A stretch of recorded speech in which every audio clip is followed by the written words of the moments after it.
Hi guys, this side CMA Pulcha. आज आपको मैं शेयर ट्रेडिंग का एक अनदर तरीका बताने वाला हूं, जिसको बोलते हैं ओवर द काउंटर मार्केट।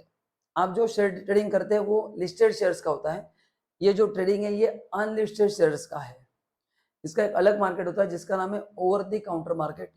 तो इसमें आप इन्वेस्ट कैसे कर सकते हो, कैसे शेयर्स खरीदना है, उसमें प्रॉफिट लॉस कैसा होगा, ये सब मैं आपको डिटेल में बताने वाला हूँ। तो आगे जाने से पहले आप अगर फ्री में डीमैट अकाउंट ओपन करना चाहते हैं तो नीचे लिंक दिया, उसको क्लिक करके फ्री में डीमैट अकाउंट आप ओपन कर सकते हैं। एंड अगर अपने चैनल पे फर्स्ट टाइम आया है तो चैनल को सब्सक्राइब भी करना है। चलिए, तो what is over the counter market? Basically again ये डिसेंट्रलाइज्ड फाइनेंशियल मार्केट आप उसको बोल सकते हैं, करेक्ट ना? जहां पे ब्रोकर एंड डीलर, इसके थ्रू हम क्या करते हैं, ट्रांजेक्शन करते हैं। नॉर्मली अपन जो ट्रांजेक्शन करते हैं वो स्टॉक एक्सचेंज के थ्रू करते हैं। ब्रोकर वहां पे भी रहता है बट उसका डीलिंग स्टॉक एक्सचेंज के थ्रू होता है। तो स्टॉक एक्सचेंज, ब्रोकर और अपन रहता है, बराबर ना? तो यहाँ पे बेसिकली अगेन आप ब्रोकर के थ्रू ही लेते हैं। ओनली थिंग ये शेयर्स अनलिस्टेड कंपनी के होते हैं। तो ब्रोकर का कांटेक्ट किसी डीलर से होता है जिसका कांटेक्ट अनलिस्टेड कंपनी के साथ है जो शेयर बेचना चाहती है। तो बेसिकली इसके लिए पर्सनल नेटवर्क बहुत स्ट्रांग लगता है। ये थोड़ा कम ऑर्गेनाइज मार्केट है तो ये पर्सनल नेटवर्क पे ज्यादा सेल होता है, करेक्ट ना?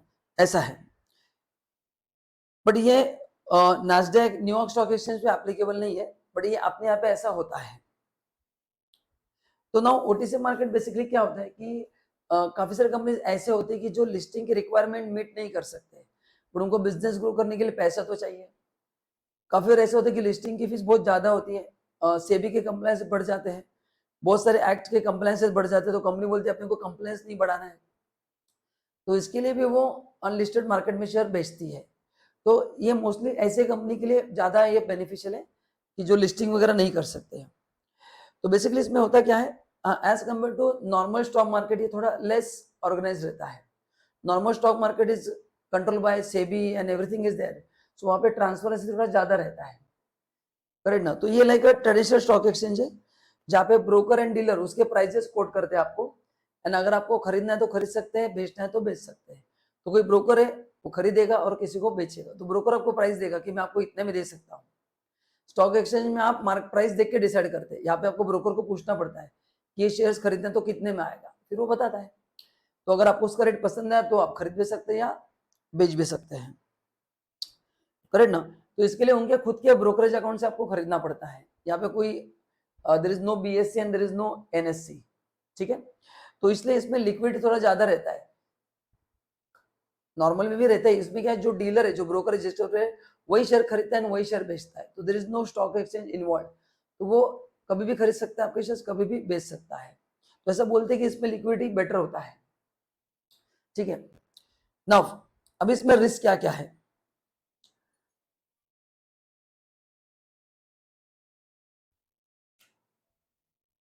अभी देखेंगे कि इसमें बेसिकली क्या क्या चैलेंजेस है जो आपको समझना पड़ेगा। तो सबसे पहले से काउंटर पार्टी रिस्क, मतलब जिस बंदे के थ्रू शेयर्स लेने वाले हो वही बंदा आपसे खरीदेगा, वही बंदा आपको सेल करके देगा। तो उसका क्रेडिट वर्दीनेस बहुत इंपॉर्टेंट है, क्योंकि उन्होंने उनके अगर ऑब्लिगेशन फुलफिल नहीं किए तो फिर मुश्किल हो जाएगा। तो यहाँ पे आपका जो ब्रोकर होना चाहिए बहुत ट्रस्टवर्दी होना चाहिए, जो आपसे खरीदेगा भी और बेचेगा भी। सिर्फ खरीदते समय तो कोई प्रॉब्लम नहीं बोलेगा क्योंकि आप उसको पैसा दे रहे हो, तो बेचते समय उसको पूछेगा मेरे को और बेचना है तो कौन लेगा, या आपको कोई पार्टी को ढूंढना पड़ेगा जो आपसे खरीदेगा।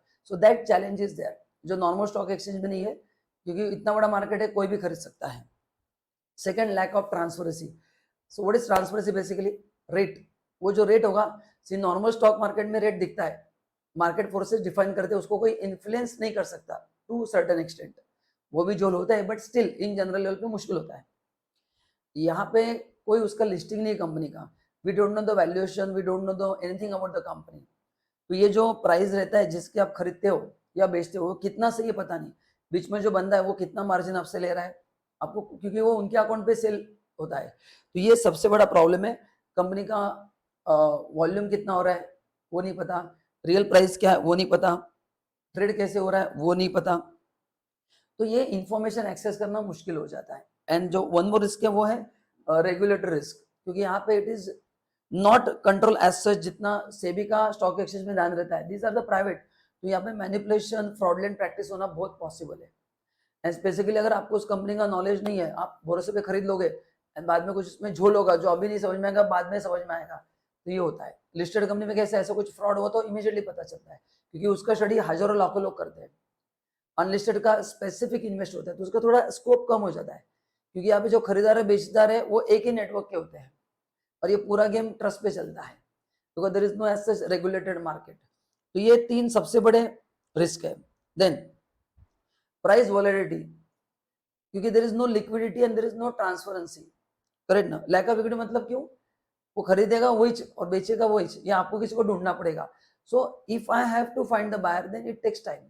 स्टॉक मार्केट में फटाफट वो दिखता है, इमीडिएटली सेल होता है, पर यहाँ पे पहले आपको कस्टमर ढूंढना पड़ेगा। स्टॉक एक्सचेंज में कस्टमर रेडी रहता है, ठीक है, प्राइस कम ज्यादा हो सकता है, I agree with that, but ये उसका सबसे बड़ा लिमिटेशन है, करेक्ट ना। सो कभी कभी ऐसा होता है कि प्राइस बहुत ज्यादा बढ़ जाता है।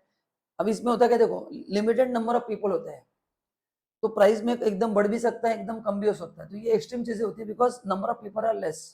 सो बायर सेलर का रेशियो जैसे बदलता है, प्राइसेस एकदम वोलेटाइल हो जाता है। इसमें there are no large number of buyer and large number of seller, तो ये एक चैलेंज है। दूसरा liquidity risk, in the sense अगर उस शेयर का ट्रेडिंग ही कम है, तो अगर ट्रेडिंग ही कम है तो फिर लिक्विडिटी भी क्या होगा, कम ही होगा। तो और ये ट्रेडिंग पता नहीं चलता कितना हो रहा है, because you are contacting that company through one dealer. अभी उस कंपनी ने कितने लोगों को शेयर बेचे इसका कोई कैलकुलेशन नहीं, उसका गणित नहीं है, तो इसलिए इसमें लिक्विड रिस्क थोड़ा क्या होता है, ज्यादा होता है। हाँ, इसका ट्रांजैक्शन कॉस्ट बहुत कम होता है, करेक्ट ना। तो इसलिए आपको पता होना चाहिए कि इसमें ये रिस्क है। अब इसका एक एडवांटेज तभी होगा, ये कंपनी जब बाद में लिस्ट हो जाती है तो फिर आपको बहुत फायदा होता है। तो if you ask me in one line, ये शेयर्स कब लेना जरूरी है, अगर कंपनी आगे लिस्टिंग के है फेज में तो करना चाहिए। अगर कंपनी लिस्ट नहीं करना चाहती तो थोड़ा रिस्की हो जाता है। हाँ, अभी कंपनी लिस्ट होगी कि नहीं ये कोई बता नहीं सकता है, पर आप जिस ब्रोकर के थ्रू डील कर रहे हो ये थोड़ा आपको रिसर्च करना पड़ेगा कि कंपनी लिस्टिंग के प्रोसेस में है या नहीं है। एंड अगर लगता है कि आगे जाके 3-4 साल में लिस्टिंग करेंगे तो फायदा होगा, देन इट्स वर्थ, अदरवाइज थोड़ा है। तो ट्रांसपेरेंसी का इशू है, वॉल्यूम, लिक्विडिटी, ये सभी चीजों का आपके लिए बहुत बड़ा चैलेंज है। तो ये सब रिस्क लेके अगर आप इन्वेस्ट करना चाहते हैं then it's a very good option. So आज अपन ने सेकंड देखा जिसको बोलते हैं ओवर द काउंटर एक्सचेंज या ओवर द काउंटर मार्केट, जहाँ पे हम अनलिस्टेड कंपनी का भी ट्रेडिंग कर सकते हैं। सो वीडियो अच्छा लगा तो लाइक जरूर करना एंड मेरे साथ एंड तक बनने के लिए हार्दिक धन्यवाद। Thank you.